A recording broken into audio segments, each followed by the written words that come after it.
ایک بچہ پڑھنے میں بہت زیادہ کمزور، دماغ بہت زیادہ کمزور، جو بھی پڑھتا بار بار پڑھتا اسے یاد ہی نہیں رہتا کہ میں نے کل پڑھا ہے وہ کیا پڑھا ہے۔ استاد بھی پریشان اور اس کے ساتھ رہنے والے ساتھی بھی پریشان۔ آخر یہ کیسا بچہ ہے کہ جو پڑھتا ہے اسے ایک ذرا بھی یاد نہیں رہتا، کل کیا پڑھا ہے، کون سی باتیں کہی گئی وہ بھی یاد نہیں۔ کند ذہن، بہترا ذہن والا، آخر یہ بچہ ہے کیسے؟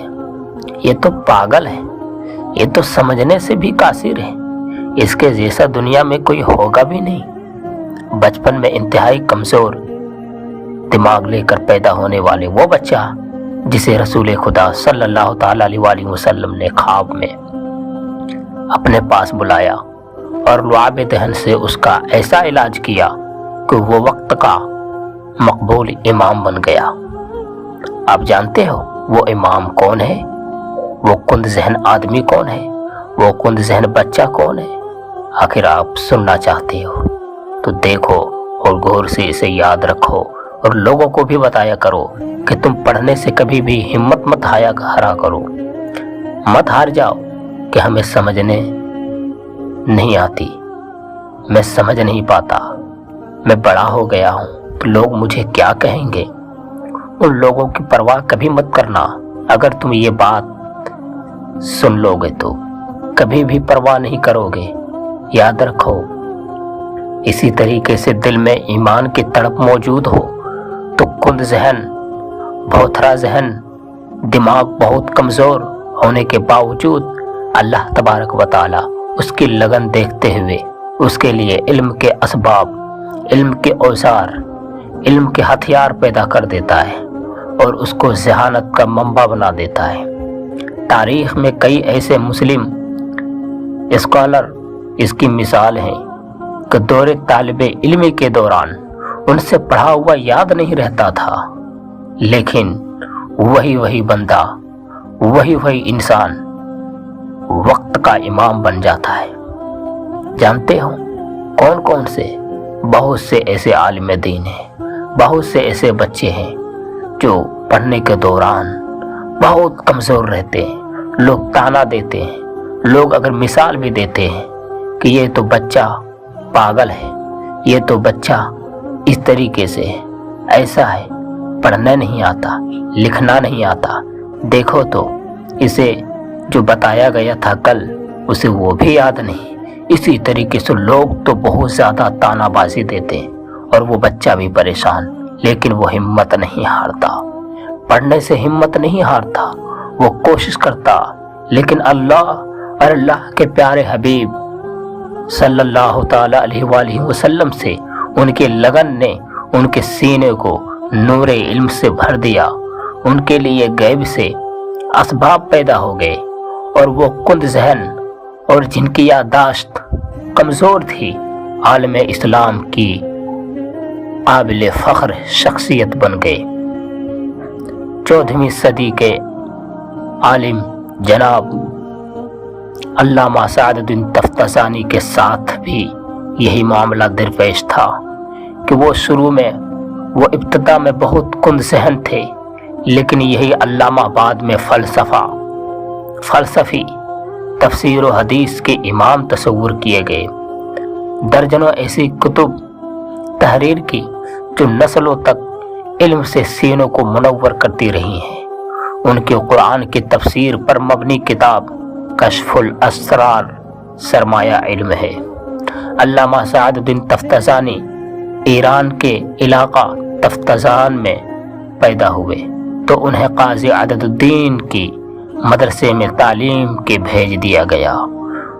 ان کے ذہن کا یہ عالم تھا کہ درس سبق کے دوران میں ان سے زیادہ کند ذہن، ان سے زیادہ بھوتھرا ذہن والا کوئی اور طالب علم اور کمزور یادداشت والا کوئی اور طالب علم، کوئی اور پڑھنے والا نہ تھا۔ ساتھ ہی ان کا مذاق اڑاتے تھے، اگر مثال بھی دیتے، اداہرن بھی پیش کرتے تو یہ سعد الدین کا مثال پیش کرتے، تم تو سعد الدین کی طرح، لیکن مسلسل سعد الدین تفتزانی نے کوشش اور کتابوں سے دوستی نے ان کی سن لی۔ آپ نے اپنے حالات زندگی میں بیان کیا ہے کہ ایک مرتبہ آپ نے خواب میں دیکھا کہ کوئی انسان آپ سے کہہ رہا ہے، اے سعد الدین چلو سیر و تفریح کے لیے چلتے ہیں۔ آپ نے جواب دیا، میاں بھائی میں سیر و تفریح کے لیے پیدا نہیں کیا گیا، میں انتہائی محنت اور مطالعے کے باوجود، پڑھنے کے باوجود کتابیں نہیں سمجھ پاتا، تو سیر و تفریح کروں گا تو میرا کیا حال ہوگا، میرا ادھورا سبق کون یاد کرے گا؟ یہ سن کر وہ انسان چلا گیا۔ کچھ دیر کے بعد پھر آیا اور اسی طرح کہا۔ آپ نے پھر انکار کیا۔ تیسری مرتبہ وہ پھر آیا اور کہا، میں اس لیے حاضر ہوا ہوں کہ رسالت مآب صلی اللہ تعالی علیہ وآلہ وسلم یاد فرما رہے ہیں۔ یہ سننا تھا کہ آپ جھٹ سے اٹھے اور ننگے پاؤں ہی اس کے ساتھ چل پڑے۔ شہر کے باہر ایک جگہ کچھ درخت تھے، پیڑ تھے، وہاں پہنچنے کے بعد دیکھا کہ اللہ کے نبی صلی اللہ تعالی علیہ وآلہ وسلم اپنے صحابہ کرام رضی اللہ تعالی عنہم کی ایک جماعت کے ساتھ تشریف فرما ہیں۔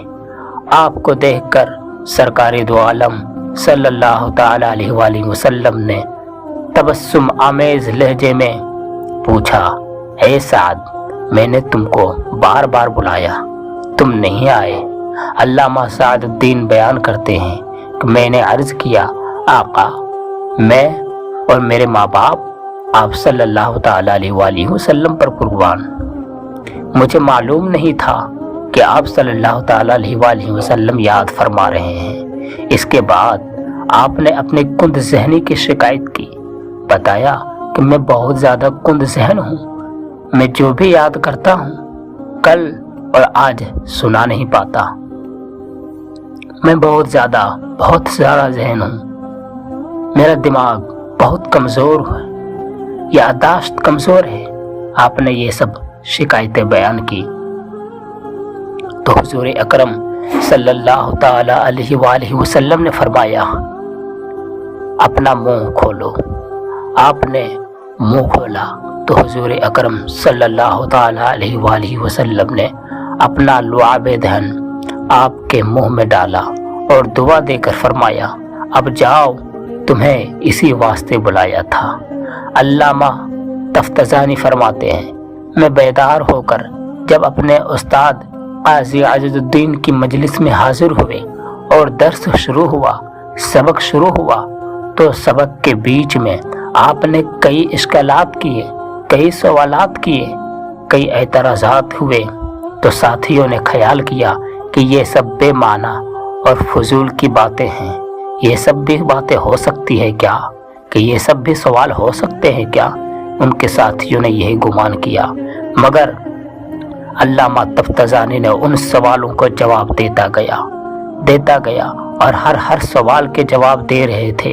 ان کے ساتھیوں نے غور سے دیکھا کہ یہ سب بھی باتیں ہوتی ہیں اور یہ فضول میں جواب دے رہا ہے، لیکن سوال کرنے والا ان کے استاد عزیز الدین جانتے ہیں کہ یہ سوال حق ہے اور ان کا جواب دینے والا بے دھڑک اور زبردست ملا ہے، مگر ان کے استاد تاڑ ہو گئے اور تعجب میں ہو گئے اور پریشان ہو گئے اور فرمایا، سعد آج تم وہ نہیں ہو جو اس سے پہلے تھے، یعنی پہلے کند ذہن والے تھے، آج تمہیں تو کیا ہو گیا ہے، ہر سوال کے جواب تم دے رہے ہو۔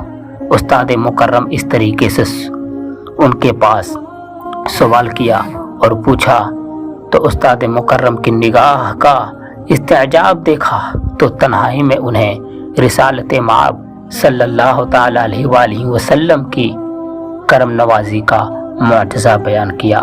میرے ساتھیوں، جو بھی اگر کمزور ہو، آپ کے بچے کمزور ہیں یا آپ کمزور ہیں تو یہ مت گھبرانا، میں کمزور ہوں، پڑھنے میں تیز ترار نہیں ہوں، تو میں آگے چل کر کیا کروں گا؟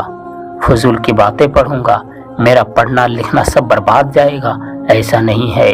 آپ پڑھتے رہو, آپ محنت کرتے رہو, آپ اپنے بچوں کو پڑھاتے رہو, اپنے گھر والوں کو پڑھاتے رہو, ایک نہ ایک دن ضرور وہ کامیاب ہوں گے.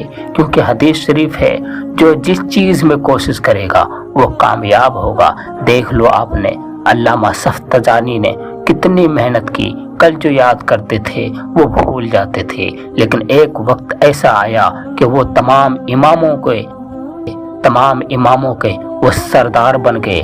آج بھی ان کی کتابیں پڑھی جاتی ہے اور لوگ مدرسے میں پڑھتے بھی ہیں. ان کی جیسی کتاب کسی اور کی بھی ہے بھی نہیں.